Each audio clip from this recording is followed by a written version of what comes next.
আল্লাহ নবী বিশ্ব নবী উহুদ যুদ্ধের প্রাককালে ডাক দিয়ে বলেন, তোমাদের মধ্যে কে আছো উহুদ যুদ্ধে তোমরা যেতে চাও?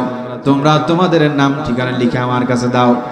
সেইখানে বড় ছিলেন হযরতে ওমর রাদিয়াল্লাহু তাআলা আনহুর মতো সাহাবী, সেইখানে বসা ছিলেন হযরতে আব্দুল্লাহ ইবনে জাহাশ রাদিয়াল্লাহু তাআলা আনহুর মতো সাহাবী। কিন্তু এক নম্বরে কেউ নাম লিখাতে পারে নাই।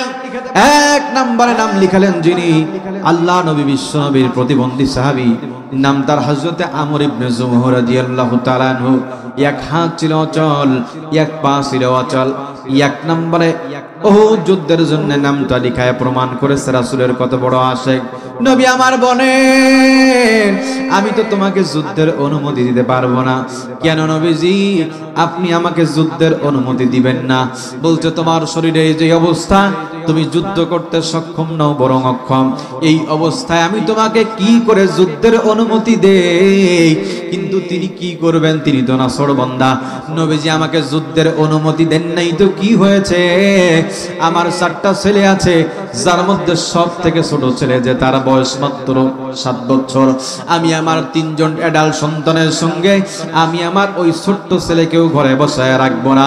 নবী আমার যেই মাত্র 4 জন সন্তানকে রাসূলের সামনে হাজির করা হলো, নবী আমার 4 জন সন্তানের পা থেকে মাথা পর্যন্ত আপাদমস্তক তাকালেন, যুদ্ধের অনুমতি দিয়া দিলেন 3 জনকে।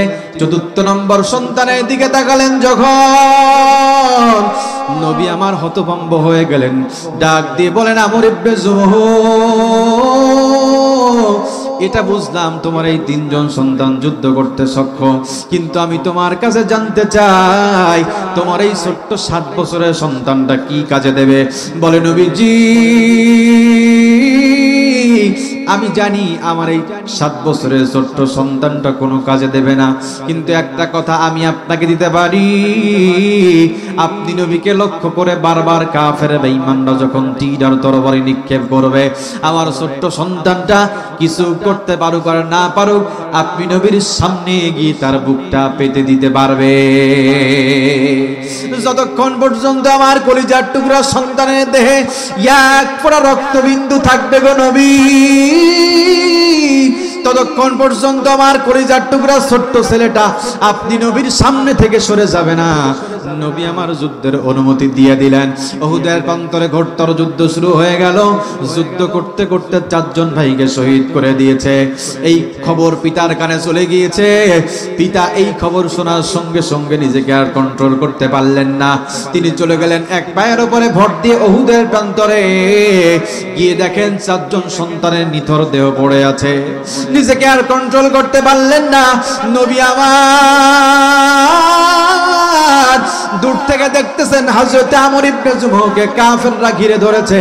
নবী করিম সাল্লাল্লাহু আলাইহি ওয়াসাল্লাম দৃশ্য দেখে কাফেরদেরকে বললেন, তোমরা আমর ইবনে জুমহকে ছেড়ে দাও, বিনিময়ে আমি তোমাদের একটা যুক্তিসঙ্গত দাবি রাখার চেষ্টা করব।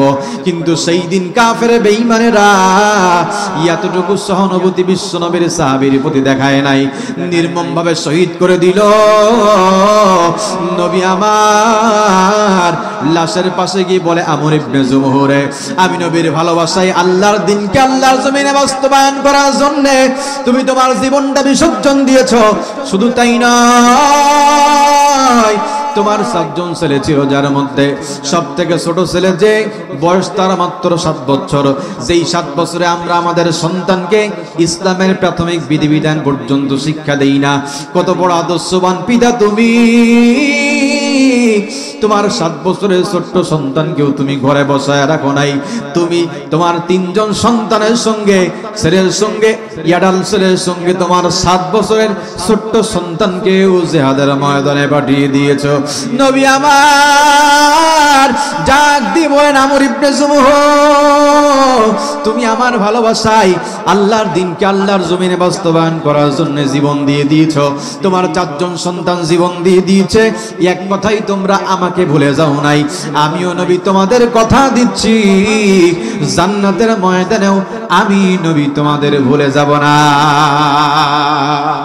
জেনে রাখো পৃথিবীর স্বৈর শাসকেরা আজকে খুনি হাসিনা আল্লাহর সঙ্গে পাল্লা দেওয়ার কারণে কি করুণ পরিণতি ভোগ করতে হয়েছে। আর যদি বাংলার জমিনে কোনো স্বৈর শাসকের জন্ম হয়, প্রয়োজনে ছাত্র জনতা আর একটা রক্তক্ষয়ী যুদ্ধের সাক্ষী হবে, তবু 1 ইঞ্চি মাটি এ বাংলার জনগণ কোনো স্বৈর শাসকের হাতে ছেড়ে দেবে না, দিতে পারে না।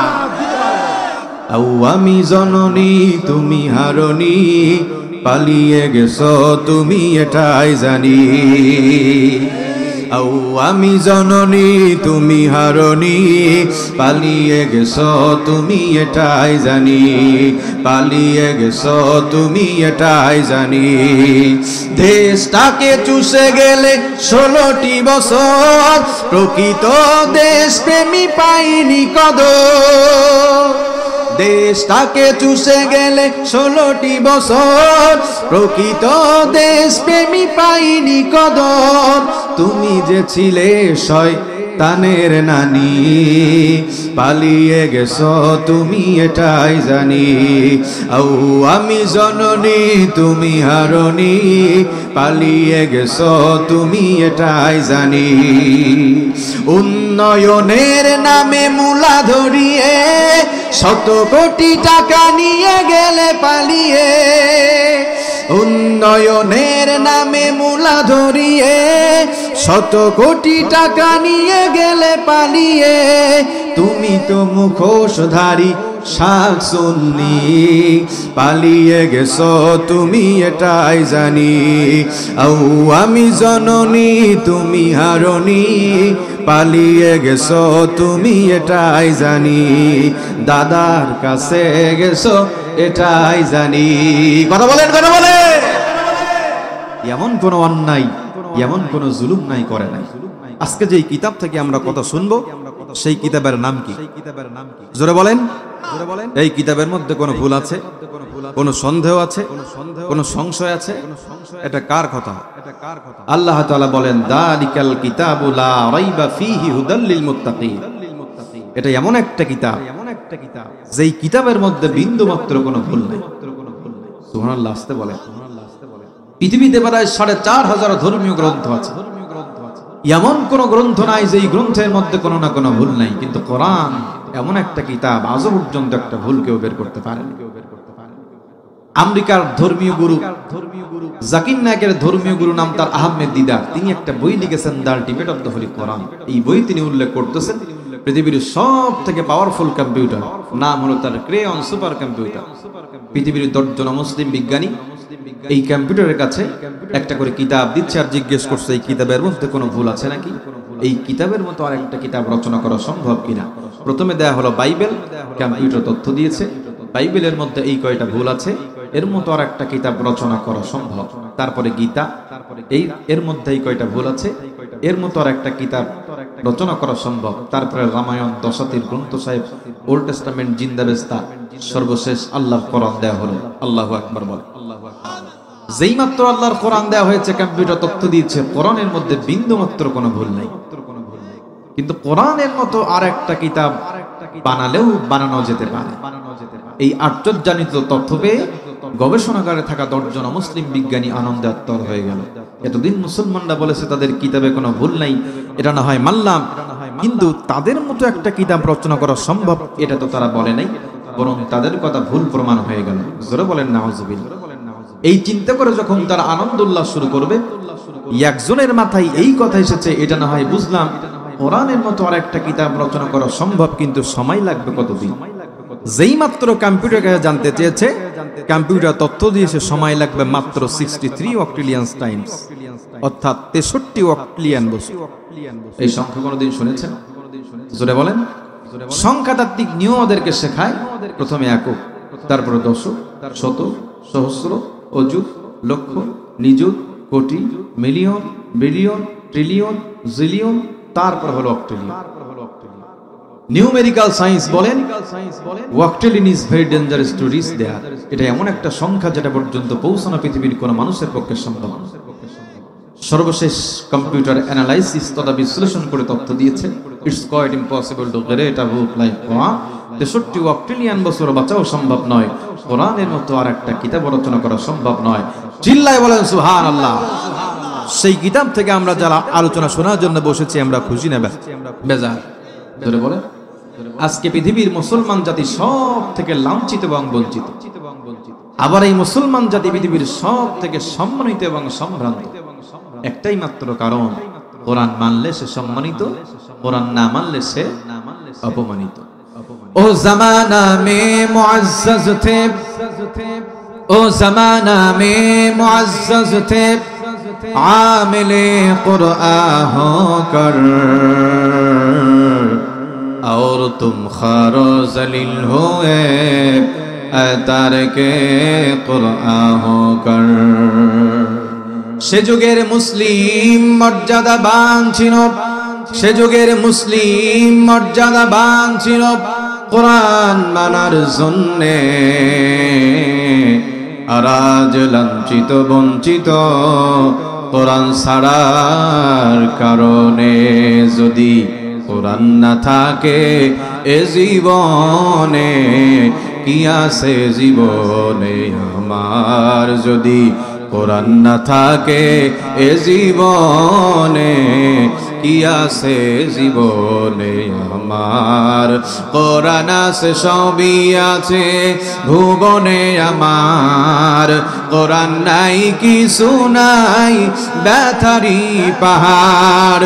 কোরআন গো কোরআন মোর, কোরআন গো কোরআন মোর, জীবনে মরণে কি আছে জীবনে আমার? যদি কোরআন না থাকে এ জীবনে, কি আছে জীবনে আমার? আছে কিছু? জোরে বলেন। পৃথিবীতে যত মানুষ বই লিখে, বাংলা, অঙ্ক, ইংরেজি, উর্দু, ফার্সি, যে কোনো ভাষায় হোক না কেন, বই লেখার আগে গ্রন্থকার লিখে দেয় এই বই লিখতে গিয়ে যদি কোনো ত্রুটি বিচ্যুতি হয় তাহলে ধরাই দিলে পরবর্তী সংস্করণে সেটা পরিশুদ্ধ করা হবে। আজ পর্যন্ত এমন কথা কেউ লিখতে পারে নাই যে আমি একখানা বই লিখছি যে এই বইয়ের মধ্যে কোনো ভুল নেই। পারছে নাকি? জোরে বলেন, পারছে নাকি? শুধু তাই নয়, কোন গ্রন্থকার বই লেখা শুরু করে না নিজের প্রশংসা দিয়ে, বরং বই লেখা শুরু করে নিজের দুর্বলতা দিয়ে। পৃথিবীর একটাই মাত্র কিতাব কোরআন, যার শুরুতেই গ্রন্থকারের প্রশংসা, আলহামদুলিল্লাহি রাব্বিল আলামিন। গ্রন্থকারের প্রশংসা শেষ হয়ে গেল।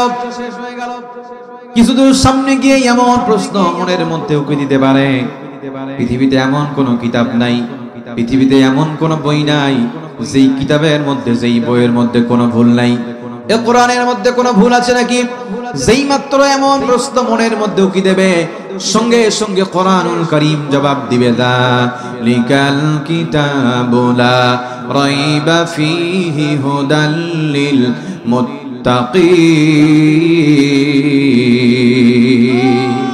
ই কালামে জিন্দা কোরআনে হাকীম, হিকমতে উলা ইয়াজালাস তো কদিম জামিউল ইলম ফিল কুরআনে হাকীম, তাকাসারাত আনহু ওয়া ফাহামুর রিজালি। সঙ্গে সঙ্গে কোরআন জবাব দিচ্ছে, যালিকাল কিতাবু লা রাইবা ফীহি হুদাল লিল মুত্তাকিন। এটা এমন একটা কিতাব যেই কিতাবের মধ্যে বিন্দু মাত্র কোনো ভুল নাই। চিল্লায় বলেন সুবহানাল্লাহ। তে অনেক পাপিষ্ঠ নরধম আল্লাহকে অস্বীকার করেছে, অনেক পাপিষ্ঠ নরধম রাসূলকে অস্বীকার করেছে, আবার অনেকেই কোরআনকে অস্বীকার করেছে, কিন্তু কোরআনকে অস্বীকার করে তারা টিকতে পারে না। কারণ যখনই বলবে কোরআন মানুষের তৈরি, তখন তাকে বলা হবে কোরআন যদি মানুষের তৈরি হয় তাহলে তুমিও তো মানুষ, তুমিও কোরআনের মতো একটা কিতাব রচনা করো তো দেখি। আজ পর্যন্ত এই চ্যালেঞ্জের মোকাবেলা কেউ করতে পারে না। পারছে কি? জোরে বলেন। আল্লাহ তাআলা কোরআনুল কারীমের মধ্যে বলেন, কুল লা ইন জিতামাতিল ইনসু ওয়াল জিন্নু আলা আন ইয়াতু বিমিথলি হাদাল কুরআন লা ইয়াতুনা বিমিথলিহি ওয়ালাউ কানা বা'দুহুম লিবা'দিন যাহিরা। আল্লাহ তাআলা বলেন, বলো পৃথিবীর সমস্ত মানুষ এবং জিন জাতি একত্রিত হয়ে এবং একে অপরের সহযোগিতা নিয়ে কোরআনের মতো একটা কিতাব তারা রচনা করতে পারে কিনা? আল্লাহর সহযোগিতা ব্যতীত তারা একে অপরের সাহায্যকারী হোক, পৃথিবীর সকলকে সাহায্যকারী হিসেবে পছন্দ করে নিক, কিন্তু কোরআনের মতো একটা কিতাব তারা রচনা করতে পারবে না। আমার প্রাণের ভাইরা, কোরআনের বদৌলতে নবী করিম সাল্লাল্লাহু আলাইহি ওয়াসাল্লাম সেই যুগে শান্তি প্রতিষ্ঠা করেছিলেন। কেমন শান্তি! মানুষ সেই যুগে দরজা খুলে ঘুমানোর সুযোগ পেয়েছিল। যারাই মানুষের সম্পদ লুণ্ঠন করত, কোরআনের বদৌলতে তারাই মানুষের সম্পদের পাহারাদার হয়ে গিয়েছিল। যারা নারী সতীত্ব হরণ করত, কোরআনের বদৌলতে তারাই মানুষের সম্পদের পাহারাদার হয়ে গিয়েছিল। চিল্লায় বলেন সুবহানাল্লাহ। 3 আয়াত বিশিষ্ট সূরা কাউসার নাজিল হওয়ার পরে অতি উৎসাহী একজন সাহাবী কাবা ঘরের দরজায় 2টা আয়াত ঝুলায় দিল, ইন্না আ'তাইনাকাল কাউসার ফাসাল্লি লিরাব্বিকা ওয়ানহার। এই কোরআন যদি মানুষের তৈরি হয় তাহলে তুমিও তো মানুষ। তাহলে কোরআনুল কারীমের সবথেকে বড় সূরা বাকারার মতো লাগবে না, সূরা আল ইমরানের মতো লাগবে না, সূরা নিসার মতো লাগবে না, সূরা মায়েদার মতো সূরা লাগবে না। কোরআনের সবথেকে ছোট্ট সূরা কাউসারের 2টা আয়াত টানাই দিলাম, ঝুলাই দিলাম। এর পরবর্তী লাইনটা কি হবে অর্থের দিক থেকে একটু মিলিয়ে রচনা করো তো দেখি। এই চ্যালেঞ্জের ছোট্ট চ্যালেঞ্জের মোকাবেলা কেউ করতে পারে নাই। সর্বশেষ সে যুগের সবথেকে বড় কবিগুরু, কবি সম্রাট নবীদের কাছে গেল, ডাক দিয়ে বলল, কবি সম্রাট, তুমি তো কবিদের কবি, তুমি কি পারবে নাকি কোরআনের মতো একটা, কোরআনের ছোট্ট সূরা কাউসারের 2টা লাইনের পরে 3য় লাইনটা কি হবে অর্থের দিক থেকে একটু মিলিয়ে রচনা করতে পারবে নাকি? তৎকালীন সময়ে সবথেকে বড় কবিগুরু লবিদ, কবি সম্রাট চিন্তা করলো এবং মনস্থির করলো, চেষ্টা করে দেখি পারি কিনা। দিবারাত্র একত্রিত করে ফেললো, কিন্তু কোরআনের এই ছোট্ট সূরার 3য় লাইনটা অর্থের দিক থেকে মিলিয়ে রচনা করতে সক্ষম হলো না। উচ্চমানের কবি, এই জন্য যদিও অর্থের দিক থেকে মিলাতে পারে নাই, কিন্তু লাইনটা কোন রকম বসাইছে, ইন্না আ'তাইনাকাল কাউসার ফাসাল্লি লিরাব্বিকা ওয়ানহার লাইসা হাদা মিন কালামিল বাশার। আল্লাহু আকবার বলে কবি সম্রাট বলেন, এটা কোনো মানুষের তৈরি বাণী হতে পারে না। সর্বশেষ কবিগুরু নবী কালিমা পড়ে মুসলমান হয়ে গিয়েছিলেন। সুতরাং কোরআনের হক কথাগুলো বলতে গিয়ে আমাকে জীবন দেওয়া লাগে, কোরআনের হক কথাগুলো বলতে গিয়ে আমাকে প্রাণ দেওয়া লাগে। প্রয়োজন এটা আমার জীবনের শেষ মাহফিল হতে পারে, তবুও কোরআনের হক কথা বলা থেকে নিজেকে এক মুহূর্তের জন্য বিরত রাখবো না। কথা বলেন ঠিক কিনা? Cowards time any time before their death of birth, the billion never just of birth. কা পুরুষরা মরণের পূর্বে অনেকবার মরে, কিন্তু এক পিতার রক্তে যে মর্দে মুমিন জন্মগ্রহণ করে সে জীবনে একবার মৃত্যুর স্বাদ গ্রহণ করে। আমরা খালিদের জাত, আমরা ওয়ালিদের জাত, আমরা তালহার জাত। প্রয়োজনে শরীরের সব রক্ত ঢেলে দেব, কিন্তু ইসলাম বিদ্বেষী, কোরআন বিদ্বেষী আইন এবং না জমিনে কার্যকর হতে দেব না, দিতে পারি না। আল কোরআনের পথ, এই পথই আসল পথ। আল কোরআনের পথ, এই পথই আসল পথ। অন্য পথে অন্য মতে নেই যে রহমত, অন্য পথে অন্য মতে নেই যে রহমত। আল কোরআনের পথ, এই পথই আসল পথ। তোমার মদদ পেলে আমি আর না কিছু চাই, তোমার প্রেমের অনল আমি কি দিয়ে নিভাই। যার হয়েছ তুমি তার নেই যে পরাভব, নেই যে পরাভব। আল কোরআনের পথ, এই পথই আসল পথ। আল কোরআনের পথ, এই পথই আসল পথ। সেই কোরআনুল কারীমের সূরা তাওবা 19 নম্বর আয়াতে কারিমা তেলাওয়াত করেছি। রাসূল করিম সাল্লাল্লাহু আলাইহি ওয়াসাল্লামের অগণিত হাদিস থেকে একখানা স্বর্ণের টুকরা হাদিস পাঠ করেছি। এর ভিত্তিতে আজকে আলোচনার বিষয় হলো জিহাদ ফি সাবিলিল্লাহ, আল্লাহর রাস্তায় সংগ্রাম। আমাদের সমাজে আমরা অনেক আলেম আছি, যারা নামাজ রস করি, রোজা রস করি, হজ রস করি, যাকাত রস করি, কিন্তু দিন কায়েমের আন্দোলন জিহাদের আলোচনা আমরা করি না। কথা ঠিক না বেটি? যেই কোরআনে নামাজের কথা এসেছে 82 বার, কয়বার? কথা বলেন। যেই কোরআনে যাকাতের কথা এসেছে 32 বার, যেই কোরআনে হজ্জের কথা এসেছে একবার মতান্তরে 5 বার, সেই একই কোরআনে জিহাদ শব্দ এসেছে 917 বার। জোরে বলেন কয়বার? জিহাদ শব্দটি আরবি জাহাদা শব্দ থেকে এসেছে। জাহাদা ইউজাহিদু মুজাহাদাতান ওয়া জিহাদা। এটি বাবে মুফাআলার মাজদা। বাবে মুফাআলার খাসিয়াত হলো একা একা কোনো কাজ সম্পাদন করতে পারে না। যেমন মারামারি একা একা সম্ভব, কানাকানি একা একা সম্ভব, কথোপকথন একজনে সম্ভব, সম্ভব না। এটাকে বাংলা ব্যাকরণে ব্যতিহার বহুব্রী সমাজ বলে। এই জিহাদ হতে পারে নিজের নফসের বিরুদ্ধে জিহাদ, আবার এই জিহাদের প্রতিপক্ষ হতে পারে কাফের শক্তি, আবার এই জিহাদ হতে পারে জিহাদ ফি সাবিলিল্লাহ, আল্লাহর রাস্তায় সংগ্রাম। এই জিহাদ হতে পারে মানুষকে খুশি করার জন্য, আবার এই জিহাদ হতে পারে আল্লাহকে খুশি করার জন্য। হযরত মূসা রাদিয়াল্লাহু তাআলা হাদিস বর্ণনা করেন, তিনি বলেন জাআ রাজুলুন ইলান নবী সাল্লাল্লাহু আলাইহি ওয়াসাল্লাম, এক ব্যক্তি নবীজির কাছে আসলো এবং জিজ্ঞেস করলো, ইয়া রাসূলুল্লাহ, ইয়া হাবিবাল্লাহ, আর-রাজুলু ইউকাতিলু লিল মাগনাম, কেউ কেউ জিহাদ করে গনিমতের মাল পাওয়ার আশায়, আবার কেউ কেউ জিহাদ করে আর-রাজুলু ইউকাতিলু লিয-যিকরি, আমার যশ খ্যাতি সম্মান দুনিয়ায় যেন ছড়িয়ে পড়ে এই উদ্দেশ্যে, আবার কেউ কেউ জিহাদ করে আর-রাজুলু ইউকাতিলু লিয়ুরা মাকানুহু, মানুষ যাতে করে আমাকে বিশ্রেষ্ঠ বলে এই উদ্দেশ্যে। নবীজি আপনি বলেন ফামান ফি সাবিলিল্লাহ, এই তিন ব্যক্তির মধ্যে দিনের প্রকৃত মুজাহিদকে?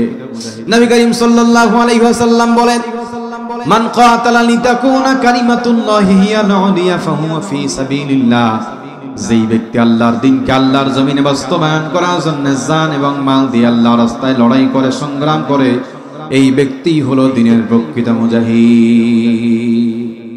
আল্লাহ তাআলা আয়াতের মধ্যে বলেন আজআলতুম সিকায়াতাল হাজ্জি ওয়া ইমারাতাল মাসজিদিল হারাম, মাসজিদিল হারামি কামান আমানা বিল্লাহি ওয়াল ইয়াউমিল আখির ওয়া জাহাদা ফি সাবিলিল্লাহ লা ইয়াস্তাউনা ইনদাল্লাহ ওয়াল্লাহু লা ইয়াহদিল কওমাদ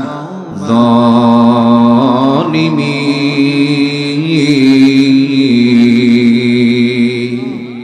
हकीकत से तो दुनिया बेखबर है, दुनिया की नुमाइश पर नजर है, नबी गोयम के अज दुनिया जुदाबाश बहर कारे के बाशी बा खुदावा, जिसते दुनिया अज खुदागा फिल बुदाने खमाशु नुकुरहो फर जिंदो जा।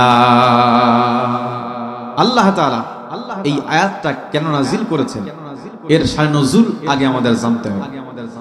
নুমান বিন বাশির আল-আনসারী রাদিয়াল্লাহু তাআলা হাদিস বর্ণনা করেন, তিনি বলেন আমি একদিন নবীজির মেম্বরের কাছে কিছু সংখ্যক সাহাবীদের সঙ্গে বসেছিলাম। সাহাবীদের মধ্যে একজন হঠাৎ করে বলল, ইসলাম কবুল করার পরে হাজীদের পানি পান করানো এর থেকে বড় আমল আর হতে পারে না। আরেকজন বলল, ইসলাম কবুল করার পরে মসজিদে হারাম রক্ষণাবেক্ষণ করা এটাই দামি আমল। তৃতীয় ব্যক্তি বলল, তোমরা যেই আমলের কথা বলতেছো এর থেকে জিহাদ ফি সাবিলিল্লাহ আল্লাহর কাছে দামি। হযরত ওমর রাদিয়াল্লাহু তাআলা তাদেরকে ধমক দিলেন এবং বললেন, লা তারফাউ আসওয়াতাকুম ফাওকা সাউতিন নবী, তোমরা কি আয়াত শোনো নাই, নবীজির আওয়াজের থেকে তোমাদের আওয়াজ যেন উঁচু না হয়ে যায়। নামাজ শেষ হলে পরে আমি নবী করিম সাল্লাল্লাহু আলাইহি ওয়াসাল্লামের কাছে এ ব্যাপারে জিজ্ঞেস করব। সেই দিনটা ছিল জুমার দিন। কিছুক্ষণ পরে নামাজ শেষ হয়ে গেল। হযরত ওমর রাদিয়াল্লাহু তাআলা ডাক দিয়ে বলেন, নবীজি আপনি যখন নামাজ পড়াচ্ছিলেন খুতবা দিচ্ছিলেন এমন অবস্থায় আপনার সাহাবীদের মধ্যে একটা বিষয় নিয়ে কথা কাটাকাটি হচ্ছিল। একজন বলল, ইসলাম কবুল করার পরে হাজীদের পানি পান করানো এর থেকে দামি আমল আর হতে পারে না। আরেকজন বলল, ইসলাম কবুল করার পরে মসজিদে হারামের রক্ষণাবেক্ষণ করা এটাই দামি আমল। তৃতীয় ব্যক্তি বলল, তোমরা যেই আমলের কথা বলতেছো এর থেকে জিহাদ ফি সাবিলিল্লাহ আল্লাহর কাছে দামি। নবীজি আপনি বলেন কোন আমলটা আল্লাহর কাছে সব থেকে দামি? আল্লাহ তাআলা হযরত জিবরাইল আলাইহিস সালামকে ডাক দিয়ে বলেন, জিবরিল আর করো না দেরি, চলে যাও তাড়াতাড়ি আমার নবীকে গিয়ে জানায়া দেওয়া, জাআলতুম সিকায়াতাল হাজ্জি ওয়া ইমারাতাল masjidil harami kaman amana billahi wal yawmil akhir wa jahada fi sabilillah la yastawuna indallah wallahu la yahdil qawmad zalimin। আল্লাহ তাআলা আয়াতে কারিমা নাযিল করে জানিয়ে দিলেন, ইসলাম কবুল করার পরে হাজীদের পানি পান করানো কিংবা মসজিদে হারামের রক্ষণাবেক্ষণ করা আর জিহাদের আমল কোনোদিন সমান হতে পারে? তাহলে নবীজি আপনি বলেন কোন আমলটা আল্লাহর কাছে সব থেকে বড়, কোন আমলটা আল্লাহর কাছে সব থেকে দামি? আল্লাহ তাআলা আয়াতে কারিমা নাযিল করে জানিয়ে দিলেন, আল্লাযীনা আমানু ওয়া হাজারু ওয়া জাহাদু ফি সাবিলিল্লাহি বিআমওয়ালিহিম ওয়া আনফুসিহিম আ'যামু দারাজাতান ইনদাল্লাহ ওয়া উলাইকা হুমুল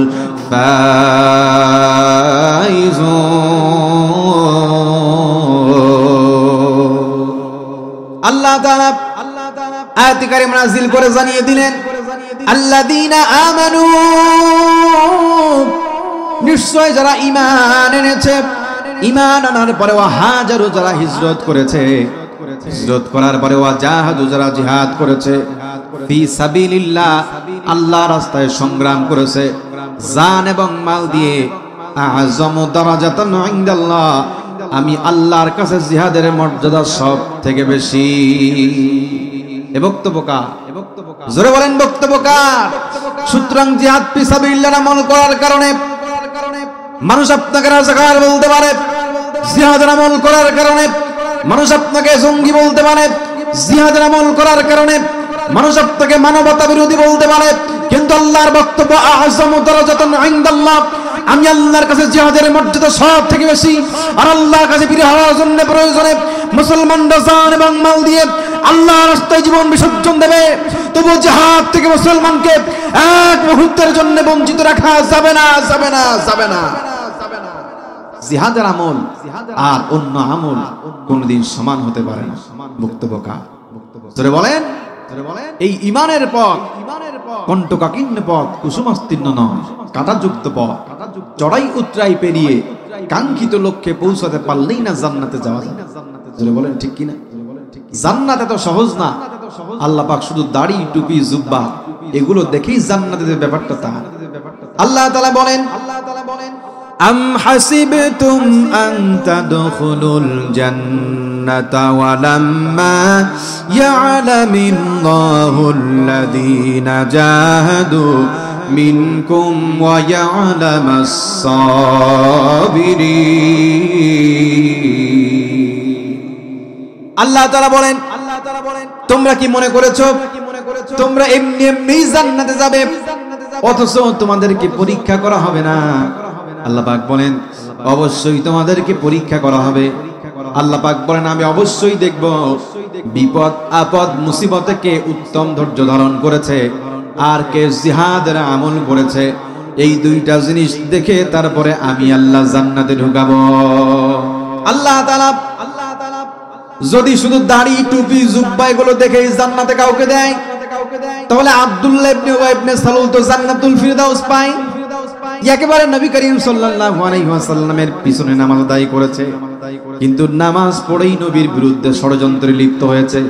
কথা বলুন ঠিক কিনা? এই আব্দুল্লাহ ইবনে উবাই ইবনে সালুলের দাড়ি আপনার আমার থেকে কম লম্বা ছিল না, টুপি আপনার আমার থেকে কম লম্বা ছিল না, জুব্বা আপনার আমার থেকে কম লম্বা ছিল না, কিন্তু সমস্যা তার লেবাস পোশাকে ছিল না, সমস্যা ছিল তার ঈমানে, সমস্যা ছিল তার অন্তরে। আমার প্রাণের ভাইরা, এই আব্দুল্লাহ ইবনে উবাই ইবনে সালুল যখন অন্তিম শয্যায় শায়িত হলো, সন্তান আব্দুল্লাহ রাসূলের কাছে আসলেন, ইয়া রাসূলুল্লাহ, ইয়া হাবিবাল্লাহ, আমার পিতা অন্তিম শয্যায় শায়িত হয়েছেন, আমি আপনার কাছে এসেছি, আমি আপনার কাছে 3টি দাবি পেশ করতে চাই। আমার বিশ্বাস আপনি রাসূল যদি আমার 3টা আবদার রাখেন, আল্লাহ পাক রব্বুল আলামিন আমার পিতাকে হয়তো ক্ষমা করে দিতে পারে। রাসূল করিম সাল্লাল্লাহু আলাইহি ওয়াসাল্লাম বললেন, আমায় তোমার 3টা আবদার রাখলে পরে যদি তোমার পিতা জান্নাত পায়, তাহলে আমার সমস্যা কোথায় তুমি বলো। আব্দুল্লাহ বললেন, ইয়া রাসূলুল্লাহ, ইয়া হাবিবাল্লাহ, 1 নাম্বার দাবি হলো আমার পিতা মৃত্যুবরণ করবে যখন, আপনার শরীরের ঘাম মিশ্রিত জুব্বাটা আপনি আমার পিতার কাফন হিসেবে দিয়া দিবেন। নবীজি সম্মতি দিয়া দিলেন। 2 নাম্বার দাবি, নবীজি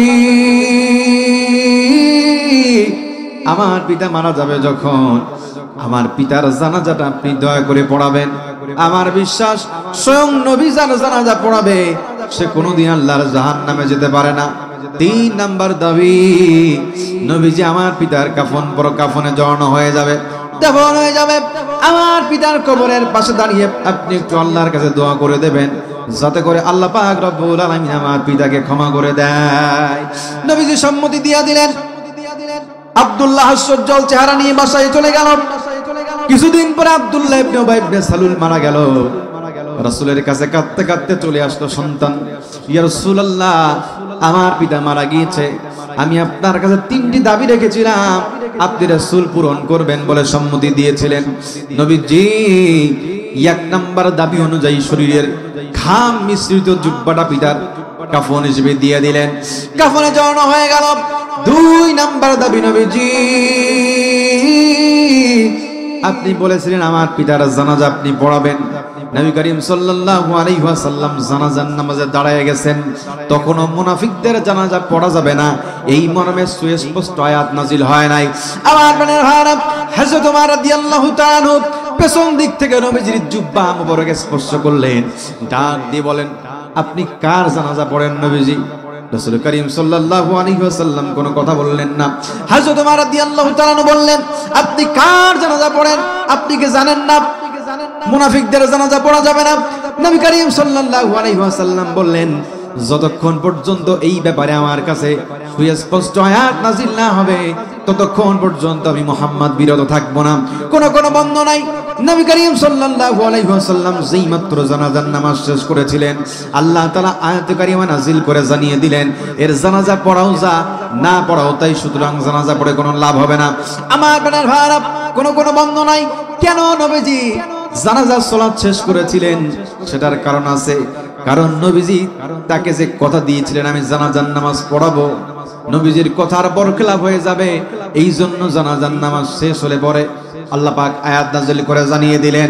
3 নাম্বার দাবি, নবীজি আপনি বলেছিলেন আমার পিতার কাফন হয়ে যাবে, দাফন হয়ে যাবে, আমার পিতার কবরের কাছে দাঁড়িয়ে আপনি আল্লাহর কাছে আমার পিতার ক্ষমার ব্যাপারে দোয়া করে দেবেন।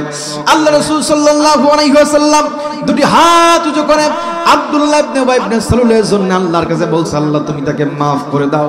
আল্লাহ তাআলা ডাক দিয়ে বলেন, জিবরিল আর করো না দেরি, চলে যাও তাড়াতাড়ি, আমার নবীকে গিয়ে জানায়া দাও, ইস্তাগফির লাহু আও লা তাস্তাগফির লাহুম তাস্তাগফির লাহুম 70 মাররাতা ফালাই ইয়াগফিরাল্লাহু লাহুম যালিকা বিআন্নাহুম কাফারু বিল্লাহি ওয়া রাসূলিহি আল্লাহু লা ইয়াহদিল কওমাল ফাসিকিন। নবীজি আপনি এর জন্য 70 বার নয় 70 বারের অধিক যদি আপনি দোয়া করেন, আমি আল্লাহ আপনার দোয়া কবুল করতে পারবো না। নবীজি আপনার কি মনে পড়ে আপনি বাইতুল মুকাদ্দাসের দিকে ফিরে নামাজ আদায় করতেছেন 4 রাকাত বিশিষ্ট যোহরের নামাজ। অলরেডি আপনি 2 রাকাত নামাজ পড়েই ফেলেছেন। এমত অবস্থায় আপনি নবীর মনের মণিকূঠায় একটা বিষয় উদিত হয়েছে, আমার মাতৃভূমি কাবার দিকে যদি কিবলাটা হতো তাহলে কতই না ভালো হতো। সঙ্গে সঙ্গে জিবরিল পাঠিয়ে দিয়েছি, জিবরিলকে পাঠিয়ে দিয়ে বলেছি আমার নবীকে গিয়ে বলো বাকি 2 রাকাত নামাজ যেন আমার নবী মাতৃভূমি কাবার দিকে ফিরে আদায় করে। নবীজি আপনার মনের মণিকূঠায় একটা বিষয় উদিত হয়, আপনার জবান দিয়ে বলা লাগে না, আর সে আজিমে সেটা মঞ্জুর হয়ে যায়। কিন্তু নবীজি আজকে আপনি আমাকে রিং দেবেন না, I can not receive your telephone, আমি আপনার কল রিসিভ করতে পারবো না। কারণ এই ব্যক্তিটা অগণিত দিন আপনি নবীর পিছনে নামাজ পড়েছে, নামাজ শেষ করেই আপনি নবীর বিরুদ্ধে ষড়যন্ত্রে লিপ্ত হয়েছে।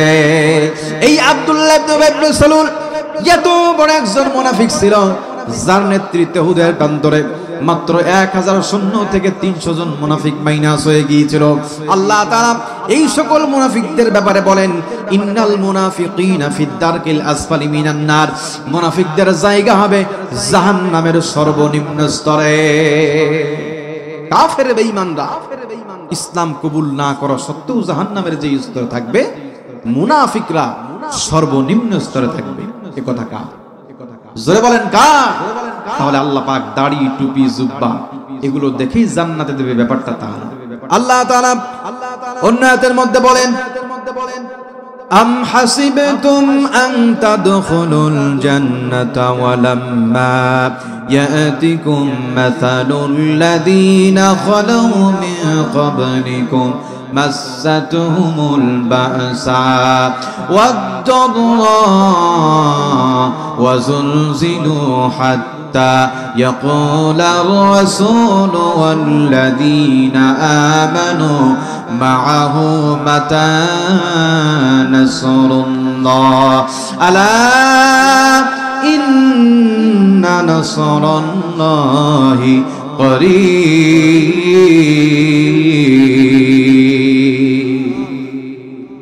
মদিনায় হিজরত করার পরে মুসলমানরা যখন ইহুদি খ্রিস্টান নাসারাদের দ্বারা বিভিন্নভাবে নির্যাতনের শিকার হতে লাগলো, তারা নবীজির কাছে চলে আসতো, ইয়া রাসূলুল্লাহ, ইসলাম কবুল করার কারণে, আল্লাহর দ্বীনকে আল্লাহর জমিনে বাস্তবায়ন করার কারণে এমন কোন জুলুম নাই আমাদের প্রতি করা হচ্ছে না, আপনি একটু আল্লাহর কাছে দোয়া করে দেন যাতে করে এই আযাব থেকে আমরা মুক্তি পাই। তখন আল্লাহ তাআলা মুমিনদেরকে সান্ত্বনা দিয়ে বলেন, তোমরা কি মনে করেছো তোমরা এমনি এমনি জান্নাতে যাবে অথচ তোমাদের পরীক্ষা করা হবে না? আল্লাহ বলেন অবশ্যই তোমাদের পরীক্ষা করব, যেমনি ভাবে তোমাদের পূর্বপুরুষের উপরে পরীক্ষা এসেছিল। এমন কোন আযাব, এমন কোন গজব, এমন কোন জুলুম নির্যাতন নাই, দুঃখ কষ্ট নাই তাদেরকে স্পর্শ করে না। এমন দুঃখ কষ্ট তাদেরকে স্পর্শ করেছিল, নবীজি এবং মুমিনরা বলতে বাধ্য হয়েছিলেন আল্লাহর সাহায্য কখন আসবে? আল্লাহ তাআলা জানিয়ে দিয়েছিলেন, আলা তোমরা জেনে রাখো ইন্না নাসরুল্লাহি করিব, আমি আল্লাহর সাহায্য অতি নিকটে। কার সাহায্য? জোরে বলেন কার সাহায্য? সুতরাং এই ঈমানের পথ কণ্টকাকীর্ণ পথ, কাঁটাযুক্ত পথ, কুসুমাস্তীর্ণ নয়, চড়াই উতরাই পেরিয়ে কাঙ্ক্ষিত লক্ষ্যে পৌঁছতে পারলেই না জান্নাতে যাওয়া যায়। জোরে বলেন ঠিক কিনা? ঈমানের পথ কাটাই ভরা, ফুল বিছানো নয়, কথা বলেন ঠিক কিনা? ঈমানের পথ কাটাই ভরা, ফুল বিছানো নয়, এ পথে তাই বদর উহুদ বালাকোট কারবালা পাড়ি দিতে হয়। ঈমানের পথ কাটাই ভরা, ফুল বিছানো নয়। আল্লাহর দ্বীনকে আল্লাহর জমিনে বাস্তবায়ন করতে গিয়ে সাহাবায়ে কেরাম অকাতরে হাসতে হাসতে নিজের জীবন বিসর্জন দিয়েছেন। কথা বলুন ঠিক কিনা? আল্লাহ নবী বিশ্বনবীর সাহাবী নাম হলো হযরত খাব্বাব রাদিয়াল্লাহু তাআলা আনহু। ইসলাম কবুল করার পরে হযরত ওমর রাদিয়াল্লাহু তাআলা আনহু ডাক দিয়ে বলেন, ভাই খাব্বাব, আমি শুনেছি ইসলাম কবুল করার কারণে কাফের বেঈমানরা এমন কোন জুলুম না, এমন কোন নির্যাতন নাই আপনার উপরে করে নাই। আমি ইসলাম কবুল করেছি, আমার বড় ইচ্ছা হয় আপনার উপরে ইসলাম কবুল করার কারণে বাতিল্লা কেমন নির্যাতন করেছে আপনি আপনার মুখ থেকে বলুন, আমি আপনার নিজ মুখ থেকে শুনতে চাই। হযরত খাব্বাব রাদিয়াল্লাহু তাআলা আনহু মক্কার সেই 13 বছরের রক্তক্ষয়ী জীবনের কথা হযরত ওমর রাদিয়াল্লাহু তাআলা আনহুর সামনে তুলে ধরলেন। যেই নির্যাতন 13 বছর তো দূরের কথা, আমাদের মতো মুসলমানদের 13 মিনিট সহ্য করার কোনো ক্ষমতা নাই। হযরত খাব্বাব রাদিয়াল্লাহু তাআলা আনহু নির্যাতনের কোন কাহিনী দিয়ে শুরু করবেন আর কোনটা দিয়ে তিনি শেষ করবেন তিনি যেন ভেবেই ঠিক করতে পারে না। কিং কর্তব্য বিমূঢ় হযরত খাব্বাব রাদিয়াল্লাহু তাআলা আনহু কিছুক্ষণ নীরবতা পালন করার পরে হযরত ওমর রাদিয়াল্লাহু তাআলা আনহুকে এক পর্যায়ে জামাটা উঁচু করে দেখায় দিলেন কোমরটা। হযরত ওমর রাদিয়াল্লাহু তাআলা আনহু দেখেই আঁতকে উঠলেন, ডাক দিয়ে বলেন, ভাই খাব্বাব, এই নাকি আপনার কোমরের অবস্থা? আল্লাহর কসম করে বলি, আমি ওমর আজ পর্যন্ত কোন মানুষের কোমর এতটা বিভৎস হতে পারে আমি ওমর দেখি নাই। হযরত খাব্বাব বলেন, ইয়া আমিরুল মুমিনিন, ইসলাম কবুল করার কারণে এমন কোন জুলুম এমন কোন নির্যাতন নাই আমি খাব্বাবের উপরে আসে নাই। আমি খাব্বাবকে উত্তপ্ত মরুভূমির উপরে টানা হেঁচড়া করা হয়েছে। শুধু তাই নয়, আমি খাব্বাবের পিঠের নিচে আগুনের অঙ্গার রাখা হতো। আমি খাব্বাবের পিঠের নিচে আগুনের অঙ্গার রাখার কারণে তাদের আগুন দ্বারা আমার পিঠের চর্বিগুলো গলে গলে কতবার যে তাদের আগুন নিভে গেছে আমি খাব্বাব সঠিকভাবে সেটা গণনা করতে পারবো না। দুনিয়ায় যে যত বড় ঈমানদার, দুনিয়ায় তার পরীক্ষাও তত বেশি। আল্লাহ তাআলা কুরআনুল কারীম সূরা আনকাবুত 2 নম্বর আয়াতের মধ্যে বলেন, আহাসিবান নাসু আইয়ুতরাকু আইয়াকুলু আমান্না ওয়া হুম লা ইফতানুন। আল্লাহ তাআলা বলেন, আহাসিবান নাস আইয়ুতরাকু আইয়াকুলু আমান্না ওয়া হুম লা ইফতানুন। মানুষ কি মনে করেছে তারা মুখে বলবে আমি ঈমান এনেছি, এটা বললেই কি মানুষকে ছেড়ে দেওয়া হবে? না না না, এতটুকু কথা বললেই মানুষকে ছেড়ে দেওয়া হবে না। ওয়া হুম লা ইফতানুন, অথচ মানুষকে পরীক্ষা করা হবে না। আল্লাহ তাআলা বলেন, অবশ্যই আল্লাহ তাআলা মানুষকে পরীক্ষা করবেন। কি পরীক্ষা করবেন? আল্লাযী খালাকাল মাউতা ওয়াল হায়াতা লিয়াবলুয়াকুম আইয়ুকুম আহসানু আমালা। আল্লাহ তাআলা দেখবেন আহসানু আমালা, কে উত্তম আমল করেছে, বিপদ আপদ মুসিবত থেকে ধৈর্য ধারণ করেছে। আহসানু আমালা, কে উত্তম আমল করেছে। আল্লাহ দেখবেন না কোয়ান্টিটি পরিমাণ, বান্দা কে কত বেশি আমল করে ফেলেছে। এক রাতে বান্দা 20 রাকাত নামাজ পড়েই ফেলেছে, কিন্তু আল্লাহর জন্য হলো না। ওই 20 রাকাত নামাজ আল্লাহর দরবারে কবুল হবে না। কিন্তু বান্দা এক রাতের মধ্যে 4 রাকাত নামাজ আল্লাহর রাজি খুশির জন্য আদায় করেছে। ওই আমলটা কোয়ালিটি সম্পূর্ণ আমল হওয়ার কারণে আল্লাহর দরবারে ওই ছোট্ট আমলটা গ্রান্টেড হয়ে যাবে। নবী আমার বলেন, আখলিস দীনাকা ইয়াকফিকাল আমালুল কলিল। বান্দা যদি আমল করার মতো আমল করতে পারে, অল্প আমল বান্দার নাজাতে যাওয়ার জন্য যথেষ্ট হয়ে যাবে। এজন্য আল্লাহ তাআলা দুনিয়ায় পরীক্ষা করবেন যে তোমাদের মধ্যে কে কর্মে শ্রেষ্ঠ। আল্লাহ তাআলা পরীক্ষা নিরীক্ষা ছাড়া কোন মানুষকে জান্নাতে ঢুকাবে না। দিন কায়েমের জন্যে যদি, দিন কায়েমের জন্যে যদি মরতে আমার হয়,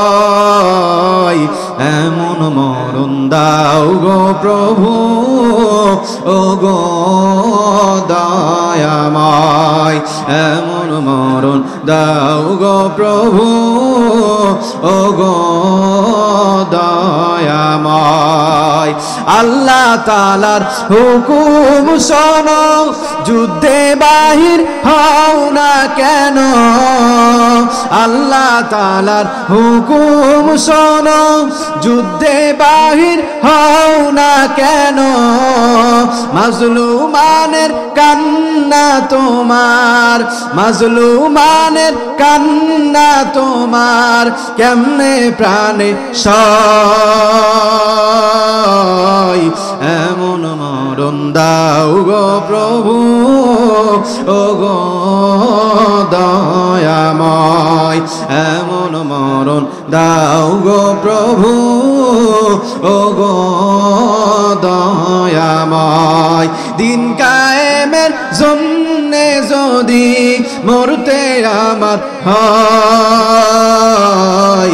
এমন মরণ দাও গো প্রভু, ও গো দয়াময়। জান্নাত চাই কি চাই না? জোরে বলেন চাই কি চাই না? তাহলে সব আমলের কাছাকাছি, নামাজ, রোজা, হজ, যাকাত সব আমল যদি আমরা করি, আর দিন কায়েমের আন্দোলন, জিহাদের আমল যদি আপনি আমি না করি, নবী করিম সাল্লাল্লাহু আলাইহি ওয়াসাল্লাম বলেন হাদিসের মধ্যে, মান মাতা ওয়া লাম ইয়াগজু ওয়া লাম ইউহাদ্দিস নাফসাহু বিল গজজি মাতা মিতাতান জাহিলিয়া। যেই ব্যক্তি মারা গেল অথচ আল্লাহর রাস্তায় জিহাদ করলো না, জিহাদের অনুপ্রেরণা তার অন্তরে জাগ্রত হলো না, তার মৃত্যু হলো জাহিলিয়াতের উপর। বুঝতে পারছেন? যে ব্যক্তি মারা গেল আল্লাহ রাস্তায় জিহাদ করলো না, আর জিহাদের অনুপ্রেরণাও তার অন্তরে জাগ্রত হলো না, তার মৃত্যু হলো জাহিলিয়াতের উপর। অর্থাৎ একজন মানুষ সকাল 6টা ইসলাম কবুল করে আর দুপুর 11টার মধ্যে মারা যায়, 12টার মধ্যে মারা যায়, তাহলে তার থেকে নামাজের হিসাব নেওয়া হবে না, তার থেকে রোজার হিসাব নেওয়া হবে না, হজ্জের হিসাব নেওয়া হবে না, যাকাতের হিসাব নেওয়া হবে না। কিন্তু একটা কথা, একটা প্রশ্ন থেকে সে রেহাই পাবে না, সেটা হলো এতটুকু সময়ের মধ্যে আল্লাহর দিনকে আল্লাহর জমিনে বাস্তবায়ন করার জন্য কতটুকু পরিকল্পনা তুমি করেছিলে? আল্লাহর দিনকে আল্লাহর জমিনে বাস্তবায়ন করার জন্য এতটুকু সময়ের মধ্যে কতটুকু পরিকল্পনা তুমি করেছিলে? আল্লাহ নবী বিশ্বনবীর একজন সাহাবী ছিলেন, নাম হলো হযরত ওমর বিন সামেত রাদিয়াল্লাহু তাআলা আনহু। ওয়া মুসলিম হলেও মুসলমানদের প্রতি তার ভালোবাসার কোনো কমতি ছিল না। যেই মাত্র শুনেছে উহুদ যুদ্ধ শুরু হয়ে গেছে, নিজেকে আর কন্ট্রোল করতে পারলেন না, তিনি হাতের কাছে যাই পেলেন তাই নিয়ে কাফেরদের বিরুদ্ধে লড়াই করার জন্য অগ্রসর হলেন। কিছুক্ষণ পরেই তিনি আহত হলেন। সাহাবায়ে কেরাম তাকে ধরেছেন, বলছে আপনি তো অমুসলিম, তাহলে আমাদের পক্ষে আপনি যুদ্ধ করলেন কেন?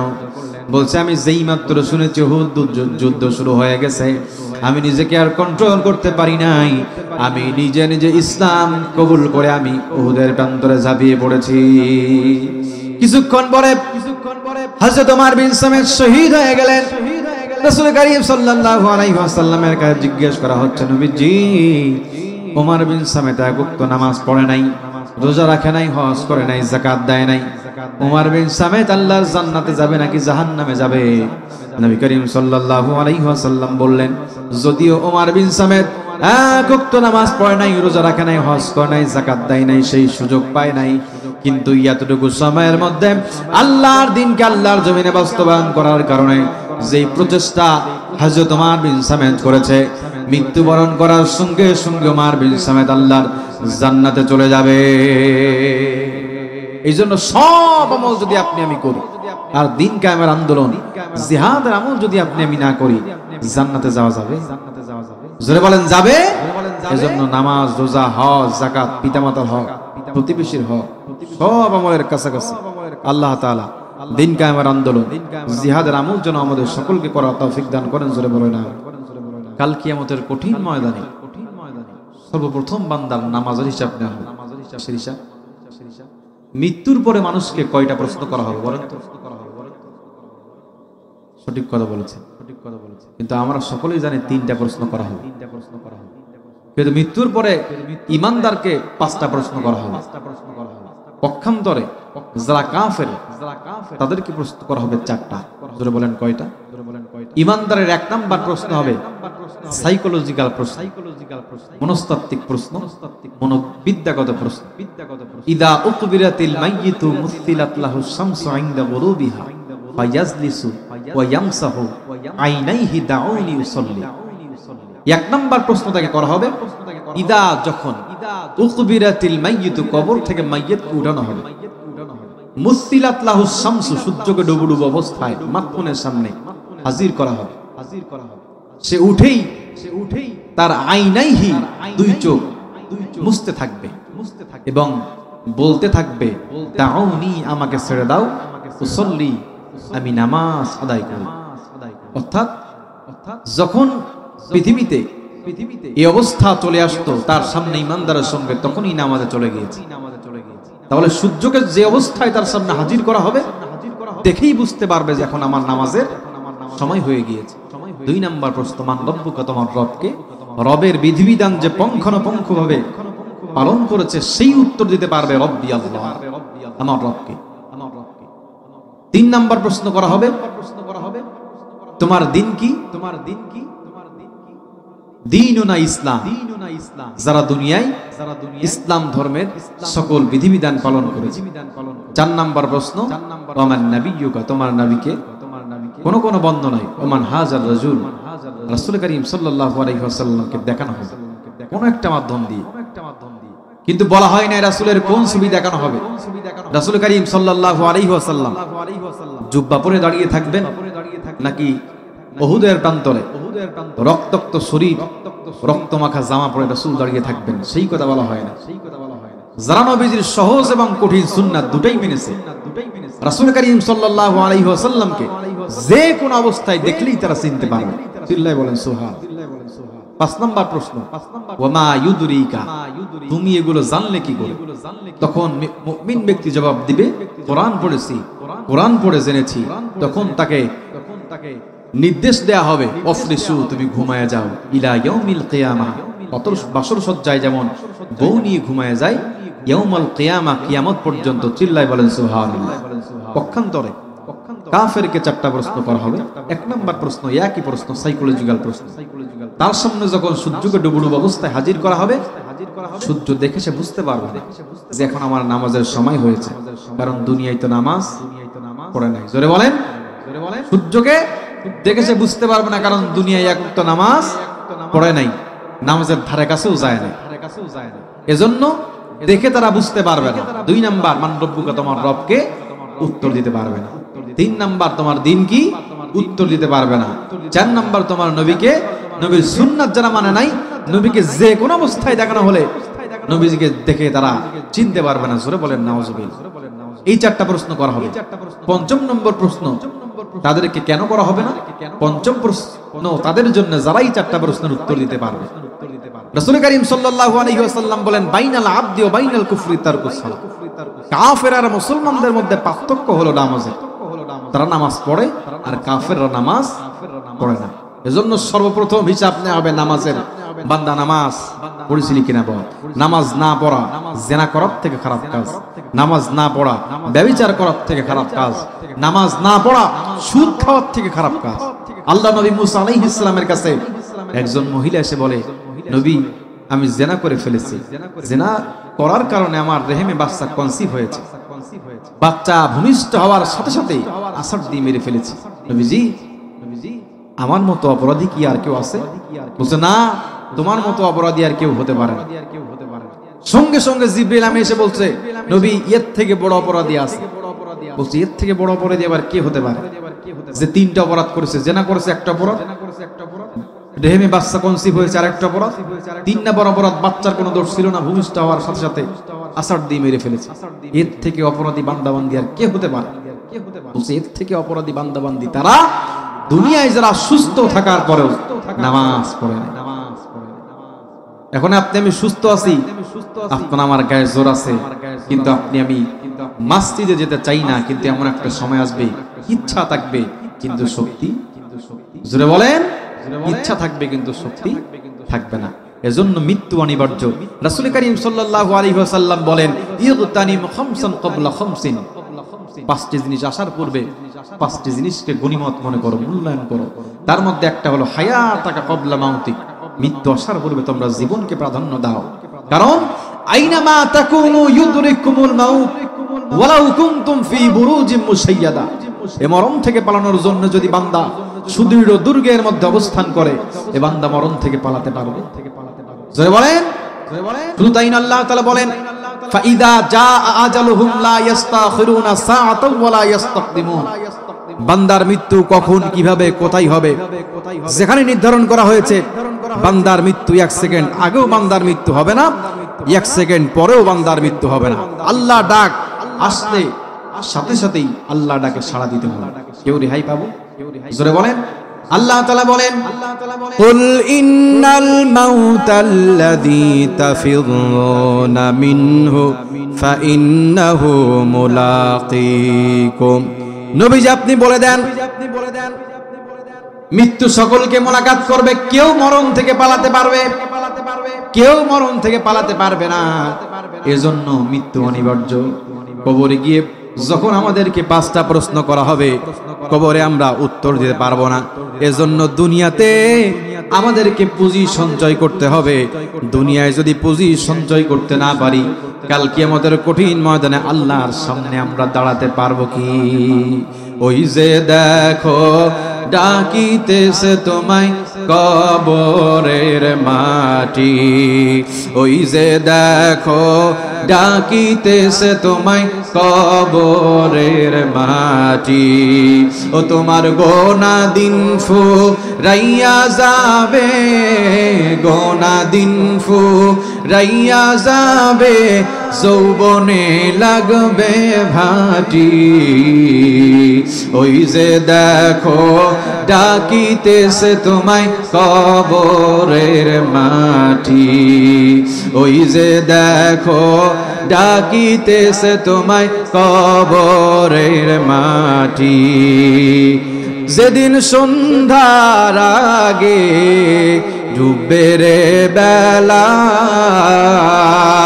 এক পলকে ভেঙ্গে যাবে রে তোর রঙ্গেরি মেলা।